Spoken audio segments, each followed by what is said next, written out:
अगर आप 12th पास करने वाले हैं या फिर 12th पास कर चुके हैं और आप पढ़ाई करना चाहते हैं, किसी कोर्स के बारे में सोच रहे हैं कि हम कौन-सा कोर्स करें, कौन-सा कोर्स नहीं करें, तो इस वीडियो में मैं आपको सारी जानकारी देने वाला हूँ कि 12th के बाद से आपके सामने कौन-कौन से ऑप्शंस हैं, कौन-कौन सा आपके सामने कोर्स है और सबसे बेस्ट आपके लिए कौन-सा कोर्स रहेगा। तो चैनल को सब्सक्राइब करके बेल आइकन को प्रेस करके ऑल पे क्लिक कर लेंगे और टेलीग्राम चैनल को जॉइन कर लेंगे एजुकेशनल अपडेट्स के लिए। देखिए, आपके 12th के बाद से आपके सामने कई सारे ऑप्शंस देखने को मिलते हैं।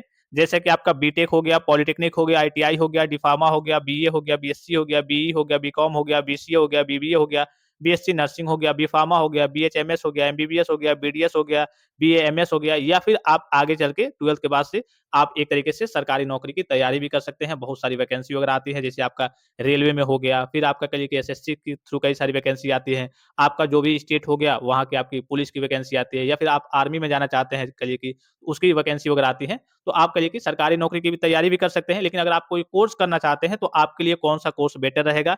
सबसे पहले कुछ प्रोफेशनल कोर्सेज़ वगैरह हैं, उसके बारे में मैं बता दूँ। जैसे आपका एमबीबीएस हो गया, बीएचएमएस हो गया, बीडीएस हो गया, बीएएमएस हो गया। ये आपके कहिए कि हाई प्रोफाइल कोर्सेज़ वगैरह हैं, मेडिकल लाइन के कोर्सेज़ हैं और इनमें जो आपकी फीस लगती है, वो काफ़ी ज़्यादा लगती है, ठीक है? काफ़ी ज़्यादा बहुत सारे बच्चे, बहुत सारी फैमिली के लोग कहिए कि इसकी फीस को अफ़ोर्ड नहीं कर पाते हैं, काफ़ी ज़्यादा इसमें फीस लगती है और सभी बच्चे भाई ज़ाहिर-सी बात है कि एमबीबीएस, बीएचएमएस, बीडीएस, बीएमएस नहीं कर पाएँगे। तो आपके लिए मैं नॉर्मल कोर्स के बारे में बताने वाला हूँ। ये भी इसके बारे में आपको मोटा-मोटी बता दे रहा हूँ कि इसका जो एडमिशन होता है वो आपका नीट के थ्रू होता है, आपको नीट क्वालीफाई करना होता है, ठीक है?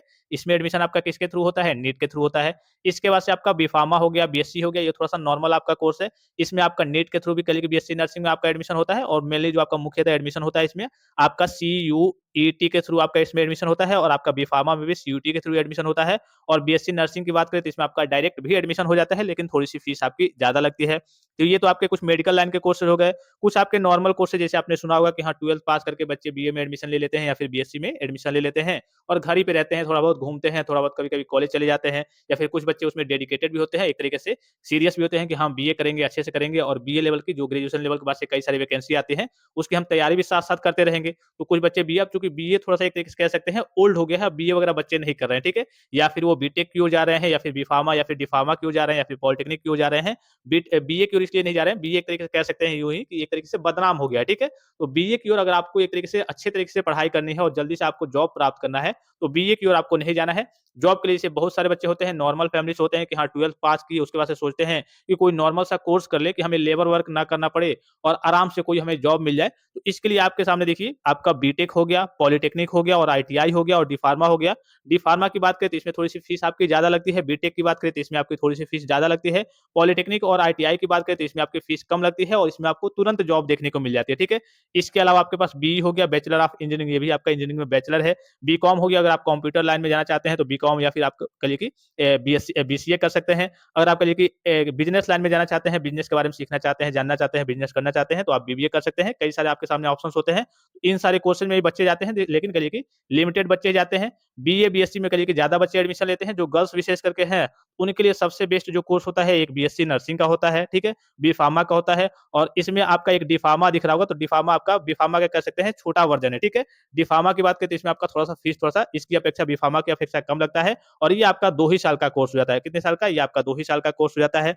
इसके अलावा बी फार्मा के बाद से इसी में आपका ये जो आपका पॉलिटेक्निक हो गया और ये जो आपका डी फार्मा हो गया, इसका जो एंट्रेंस एग्ज़ाम प्रवेश परीक्षा होता है, वो आपका जीकब विभाग कराता है। कौन-सा कराता है? जेईई सीयूपी, ये आपका विभाग है जो कहिए कि एंट्रेंस एग्ज़ाम कराता है। एक ही विभाग है जो पॉलिटेक्निक और डी फार्मा का एंट्रेंस एग्ज़ाम कराता है और यहाँ से आपको इस चैनल के माध्यम से केवल पॉलिटेक्निक की ही अपडेट्स वगैरह मिलती है, अर्थात कहिए कि पॉलिटेक्निक और डी फार्मा की ही अपडेट्स वगैरह मिलती है कि प्रवेश परीक्षा की आपको तैयारी कैसे करनी है। अगर आप पॉलिटेक्निक या फिर डी फार्मा की तैयारी कर रहे हैं और आपके पास नोट्स, ई-बुक और बुक वगैरह नहीं है, इंपॉर्टेंट क्वेश्चन्स वगैरह नहीं है, तो प्ले स्टोर से जाकर के पॉली वाला टेक्निक एप्लीकेशन को डाउनलोड करके और सारे नोट्स, प्री बोर्ड के पेपर अर्थात कहिए कि प्रैक्टिस के लिए जो आपका मॉडल पेपर होता है और ओरिजिनल जो आपका बोर्ड का पेपर है, वो सारे पीडीएफ आपको कह लीजिए कि पॉली वाला टेक्निक एप्लीकेशन पे देखने को मिल जाएँगे। फिर इसके बाद से आपके सामने ऑप्शन आता है एक बीटेक का, अगर आप एक तरीके से इंजीनियर बनना चाहते हैं, तो आप बीटेक की ओर जाएँगे या फिर पॉलिटेक्निक की ओर जाएँगे। आईटीआई क्या होता है? Industrial training institute. नॉर्मल सा अगर आपको जैसे कंपनी में कैसे काम होता है, किस तरीके से काम होता है, कंपनी के बारे में थोड़ी बहुत जानकारी वगैरह प्राप्त करके, जैसे उसमें कई सारे मैकेनिकल, सिविल जैसे आपके पॉलिटेक्निक में होते हैं, वैसे उसमें भी होते हैं। तो उस फील्ड से संबंधित थोड़ी बहुत जानकारी प्राप्त करके आपको तुरंत जॉब वगैरह देखने को वहाँ पे मिल जाती है। इसमें अभी आपका फीस कम लगता है, ये आपका 10th बेस पे ही हो जाता है। कोई ज़रूरी नहीं है कि हाँ, आप 12th पास है तभी आपका इसमें एडमिशन होगा। अगर आप मिनिमम क्वालिफ़िकेशन मतलब इसमें आपका 10th पास होना चाहिए, तो आप आईटीआई की ओर भी जा सकते हैं। तो आईटीआई एक तरीके से थोड़ा-सा नॉर्मल सा आपका कोर्स है, ठीक है? मेन है आपका इंजीनियरिंग लाइन में आपका बीटेक हो गया और आपका पॉलिटेक्निक हो गया, तो आप क्या करेंगे, बीटेक में एडमिशन लेंगे। अब बीटेक में कौन सारे बच्चे एडमिशन लेते हैं? पहली चीज़ कि आपकी इंग्लिश अच्छी खासी होनी चाहिए, आप सीबीएसई बोर्ड से होना चाहिए। आप सीबीएसई बोर्ड से कहने का मतलब नहीं है कि हाँ, यूपी बोर्ड के बच्चे इसमें अप्लाई नहीं कर सकते, नहीं। यूपी बोर्ड के बच्चे भी इसमें एडमिशन लेते हैं। बस आपकी इंग्लिश अच्छी खासी होनी चाहिए क्योंकि बीटेक आपका पूरा इंग्लिश में होता है। दूसरी चीज़ कि आपके घर की फाइनेंशियल जो कंडीशन है वो अच्छी खासी होनी चाहिए। इसमें फीस थोड़ा-सा आपका पॉलिटेक्निक की अपेक्षा बीटेक में आपका काफ़ी ज़्यादा लगता है। कई सारे कॉलेज की फीस 50,000, 60,000, 70,000, 80,000, 1,00,000, 1,10,000 तक होती है। ये आपकी केवल फीस हो गई, ईयरली फीस की मैं बात कर रहा हूँ, वार्षिक फीस की, 1 साल की फीस की। इसके अलावा आपका रहने का, खाने का, हॉस्टल का ये सब खर्चा आपका अलग है, ठीक है? तो काफ़ी इसमें खर्चा लग जाता है। वहीं अगर हम पॉलिटेक्निक की बात करें, तो ये आपका पूरा हिंदी में होता है, दोनों लैंग्वेज में होता है। हिंदी वाले बच्चे भी इसमें अप्लाई कर सकते हैं, इंग्लिश वाले बच्चे भी। हिंदी में भी आपका पूरा होता है, इंग्लिश में भी आपका पूरा होता है और इसमें जो आपकी फीस लगती है, अगर आपको अच्छा खासा प्रवेश परीक्षा की तैयारी अच्छे खासे तरीके से करते हैं और अगर आपको सरकारी कॉलेज मिल जाता है, तो आपकी फीस कितनी लगेगी? 11,000 के आस-पास फीस लगेगी और ये टोटल फीस जो 11,000 है, ये आपको सरकार के द्वारा, अगर आप यूपी से पॉलिटेक्निक कर रहे हैं, तो यूपी गवर्नमेंट के द्वारा आपको पूरा वापस कर दिया जाएगा।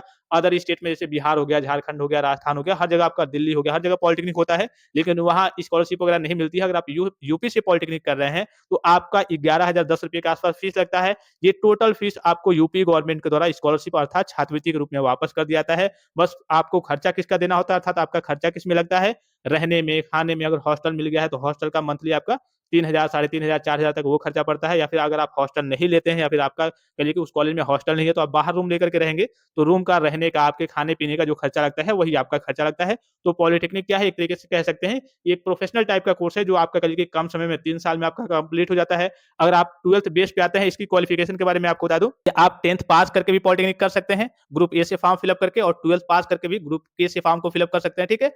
इसके अलावा अगर आप डी फार्मा करना चाहते हैं, तो इसके लिए आपके पास क्वालिफिकेशन 12th पास होना चाहिए, ठीक है? और इसमें जो आपका कोर्स होता है डी फार्मा का, वो आपका 2 ही साल का कोर्स होता है। बस डी फार्मा में ये है कि ये आपका मेडिकल लाइन का कोर्स है। अगर आप आगे चल के डॉक्टरी लाइन में अर्थात कहिए कि मेडिकल वगैरह खोलना चाहते हैं, तो आपका डी फार्मा हो गया और पॉलिटेक्निक क्या हो गया, आपका इसी में आपका इंजीनियरिंग लाइन का कोर्स हो गया। ये दोनों आपका जीकअप विभाग ही आपका एंट्रेंस एग्जाम अर्थात प्रवेश परीक्षा कराता है। तो डी फार्मा में वही बच्चे जाते हैं जिनकी फाइनेंशियल कंडीशन जैसे थोड़ी बहुत ठीक-ठाक होती है, ठीक है? पॉलिटेक्निक आपका सबसे कम फीस में और सबसे नॉर्मल कोर्स है और इसमें कई सारे इसमें अंदर आपके स्ट्रीम आते हैं। Mechanical engineering, civil engineering, electrical engineering, electronics engineering, मैंने आपको बताया भी था कि कौन-कौन से ब्रांच होते हैं, किस ब्रांच को आपको लेना चाहिए। तो ये आपका एक तरीके से बेस्ट है, कम फीस में और जल्दी से आपका कोर्स कंप्लीट हो जाएगा और उसके बाद से तुरंत आपको जॉब देखने को मिल जाएगी अगर आप अच्छे खासे तरीके से पढ़ाई करते हैं। तो नॉर्मल फीस में फीस एक तरीके से कह सकते हैं कि अगर आप अच्छे खासे तरीके से प्रवेश परीक्षा की तैयारी करते हैं, तो फीस तो आपका ना के बराबर है। मेन क्या है, आपका रहने-खाने का वही जो खर्चा लगने वाला है। अगर आपका फीस की बात करें तो फीस आपका एक तरीके से पूरा आपको स्कॉलरशिप के रूप में वापस मिल जाता है। वहीं डी फार्मा की बात करें तो स्कॉलरशिप इसमें भी आती है लेकिन बहुत कम आती है, ठीक है? इसलिए कि इसमें आपके ज़्यादा प्राइवेट कॉलेज हैं, गवर्नमेंट कॉलेज आपके डी फार्मा में नहीं है, काफ़ी ज़्यादा आपके प्राइवेट कॉलेज हैं और कई सारे प्राइवेट कॉलेज में करिए कि स्कॉलरशिप आती है, कई सारे बच्चों की नहीं भी आती है और इसमें आपकी फीस भी ज़्यादा लगती है, 60,000, 70,000, 80,000, 90,000, 1-1 लाख तक इसमें आपकी फीस लगती है डी फार्मा की। जो भी मैं आपको फीस बता रहा हूँ, वो आपको मैं ईयरली 1 साल की वार्षिक फीस बता रहा हूँ, ठीक है? पॉलिटेक्निक की बात करें तो वहीं ₹11,010 लगती है और उस टोटल फीस आपको 12,000 के आस-पास आपको स्कॉलरशिप अर्थात छात्रवृत्ति के रूप में आपको वापस देखने को मिल जाती है। ये आपके लिए बेस्ट है और इसके बाद से तुरंत आपको नौकरी भी, जॉब भी देखने को मिल जाती है। इसके अलावा इसके बाद से पॉलिटेक्निक के बेस पे कई सारी वैकेंसी आती है, जैसे आपका एसएससी जेईई हो गया, अर्थात कहिए कि एसएससी के थ्रू वैकेंसी आती है जेईई की। आरआरबी जेईई हो गया, जैसे आपका रेलवे हो गया, उसमें आप जेईई बनना चाहते हैं। यूपी ट्रिपल एससी जेईई हो गया, जो भी आपका स्टेट हो गया, तो स्टेट गवर्नमेंट की वैकेंसी होती है, जेईई की वैकेंसी होती है, ठीक है? जैसे आपने सुना भी होगा, कहीं इनका बच्चा जेईई है, जूनियर इंजीनियर है। ये कई सारी वैकेंसी भी आती है, कई सारी मतलब गवर्नमेंट वैकेंसी भी आती है और प्राइवेट सेक्टर में एक तरीके से आपके लिए जॉब है ही है, ठीक है? ये आपके लिए एक सुनहरा एक तरीके से कह सकते हैं पॉलिटेक्निक जो है एक तरीके से सुनहरा आपका कोर्स है। इस कोर्स के लिए आप अप्लाई करके अभी आपका जो फॉर्म है 2026 की बात करें तो आपका फॉर्म भी फिल अप हो रहा है, ठीक है? लगभग 30 अप्रैल 2026 इसकी फॉर्म भरने की लास्ट डेट है। अगर आप पॉलिटेक्निक करना चाहते हैं, डी फार्मा करना चाहते हैं, तो आप इस कोर्स के लिए अप्लाई कर सकते हैं। वहीं बीटेक की बात करें तो बीटेक में आपका सीयूईटी के थ्रू भी आपका एडमिशन होता है और एक होता है आपका आईआईटी जेईई मेंस अगर आप क्लियर कर लेते हैं तब भी आपका बीटेक में एडमिशन हो जाएगा और सीयूईटी के थ्रू थ्रू भी आपका बीटेक में एडमिशन होता है। तो जिन बच्चों की इंग्लिश अच्छी खासी है, फाइनेंशियल कंडीशन ठीक है, बहुत ज़्यादा पैसे की कमी नहीं है, तो वो बीटेक की ओर जा सकते हैं। अगर आपकी इंग्लिश अच्छी खासी नहीं है, यूपी बोर्ड से हैं, हिंदी में अच्छे खासे हैं, तो आप पॉलिटेक्निक की ओर जा सकते हैं और फाइनेंशियल कंडीशन भी ठीक नहीं है, तो आपके लिए पॉलिटेक्निक बेटर है। या फिर इससे आप छोटा और नॉर्मल कोर्स करना चाहते हैं, क्या तुरंत कह लीजिए कि एक तरीके से इंडस्ट्री के बारे में आप सीख करके, काम वगैरह जान करके तुरंत एक तरीके से लेबर वर्क करने चले जाएँ, तो आपके लिए आईटीआई भी बेस्ट है, ठीक है? इसके अलावा जो कह लीजिए कि गर्ल्स वगैरह हैं उनके लिए सबसे बेस्ट मैं बता दे रहा हूँ कि आपके लिए बीएससी नर्सिंग रहेगा, बी फार्मा रहेगा, नॉर्मल कोर्स और इससे सस्ता अगर आपको कोर्स चाहिए तो आप बीए की ओर चले जाइए और या फिर बीएससी की ओर चले जाइए नॉर्मली। तो इससे बहुत ज़्यादा आपका फ़ायदा नहीं है, आप उससे बढ़िया आप डी फार्मा कर लेंगे, ठीक है? डी फार्मा नहीं तो आप बीएससी नर्सिंग या फिर बी फार्मा की ओर चले जाएँगे, ठीक है? इसके अलावा अगर आप आपकी रुचि के ऊपर डिपेंड करता है, आप किसी भी कोर्स में एडमिशन वगैरह ले सकते हैं। मोटा-मोटी जो चीज़ें थी वो मैंने आपको बता दी। सबसे बेस्ट है आपके लिए कि आप इसकी ओर जाइए या फिर आप करिए कि यहाँ पे मैं दिखा दूँ कि आप बी फार्मा की ओर जाइए, इसमें बॉयज़ भी जाते हैं, गर्ल्स भी जाते हैं। बी फार्मा की ओर जाइए, बीटेक की ओर जाइए, बीई की ओर जाइए या फिर आप नॉर्मली बीएससी नर्सिंग की ओर जाइए, जो गर्ल्स वगैरह हैं, डी फार्मा की ओर चले जाइए और पॉलिटेक्निक की ओर चले जाइए। आप ये भी काम कर सकते हैं कि सरकारी नौकरी की आप तैयारी भी कर सकते हैं, रेलवे की वैकेंसी हो गई, आपका जो भी स्टेट हो गया, यूपी पुलिस हो गया या फिर आपका राजस्थान पुलिस हो गया, हर एक स्टेट में पुलिस के करिए कि